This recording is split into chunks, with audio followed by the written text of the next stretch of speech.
By 1986, the Super Nintendo was starting to show its age, especially in the wake of the PlayStation and Sega Saturn.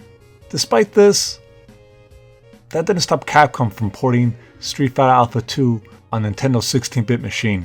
And I have to say, even though it was being developed on this aging 16-bit system, I'm impressed with how far they were able to push the SNES. Capcom did an excellent job bringing their arcade hit home. However, due to the fact that they had to fit a CPS2 arcade game into a 32 meg cart, some noticeable sacrifices had to be made.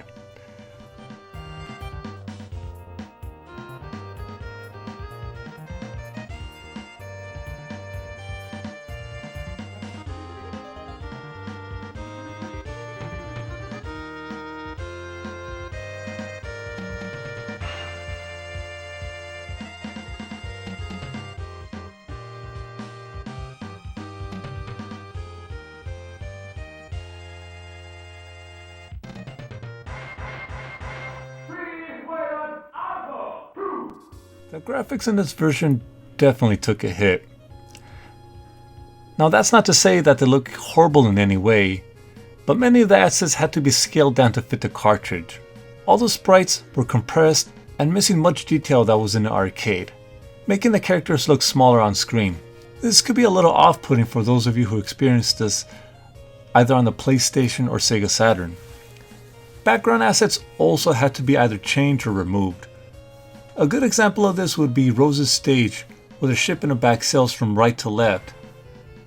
However, in the SNES version, it remains stationary in the rightmost part of the stage. Now I can't really dock any points away.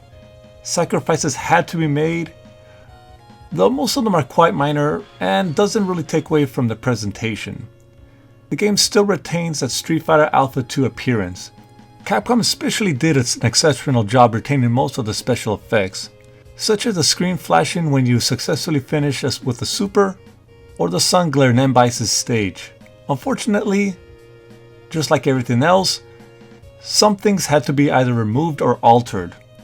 An example of this would be in Gen's stage, where the water shimmers and reflects the background, but not the character, which I guess was expected, since I don't ever recall any SNES titles having any reflections of that sort.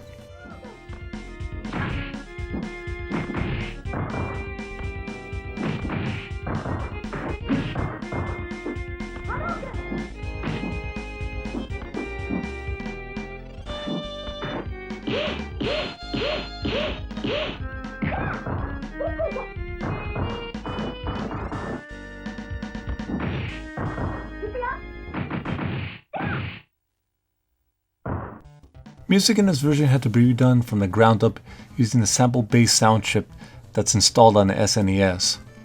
And for the most part, it sounds pretty good. Not exactly arcade quality, but still pretty good. Every track is present here on the cartridge with no sections cut out. However, that's not to say that there's any issues. The music starts and stops continually while playing.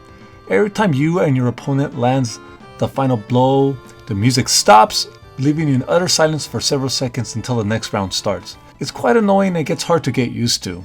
Sound effects are like you're listening to them underwater. Everyone's voice samples sound muffled, and it's obvious that Capcom had to heavily compress the voice and sound samples in order to fit the cartridge.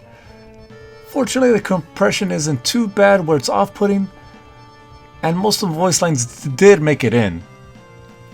But the drop in quality for voice and sound samples are definitely noticeable, especially to those who spent time playing this at the arcades. My biggest issue, however, is when certain sound effects don't play when the action really starts to heat up. You and your opponent could be going back and forth in a flurry of hits, only for half the sound samples to play. When I first heard this, I thought there was something wrong with my SNES cables. Luckily, it was only the game trying to use the few sound channels available. And it really doesn't spoil the game. Controls for the most part are like any other Street Fighter on the console. They're very responsive, though I personally can't get used to the SNES control. Performing the level 3 supers requires the push of either all 3 kick or punch buttons simultaneously, and reaching the shoulder buttons can prove to be quite a problem in the middle of a match. but if you're used to playing Street Fighter on the Super Nintendo control, I doubt you'll encounter any issues.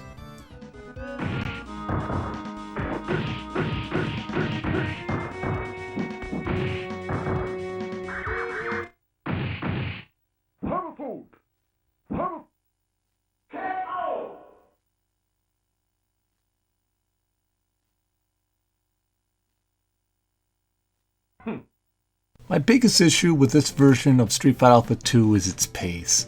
The SNES has trouble maintaining the flow of the game.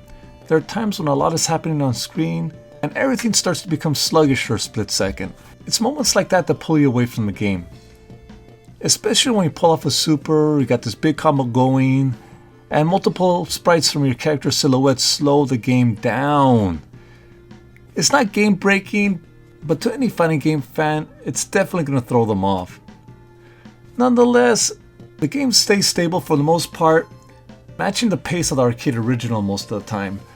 In the end, I have to give this version of Street Fighter Alpha 2 a C. It does feel like an alpha game, and I'm impressed with how far Capcom was able to push the SNES. However, with all the missing frames and load times, it's really hard to recommend this game. Don't get me wrong, it's a pretty good attempt, and the sacrifices are not that bad. But this version of Alpha was really meant for gamers who have not yet upgraded to either the PlayStation or Sega Saturn. There are better versions out there, especially the one on Street Fighter Alpha Anthology on the PlayStation 2. Nowadays, Street Fighter Alpha 2 on the Super Nintendo is more of a technical marvel, if anything. I can only recommend this game to either the die-hard Street Fighter fans or some curious Super Nintendo collector. Anyway, this was Knockout 21. Please comment, rate, and subscribe, and like always, have a good one. Take care, you guys.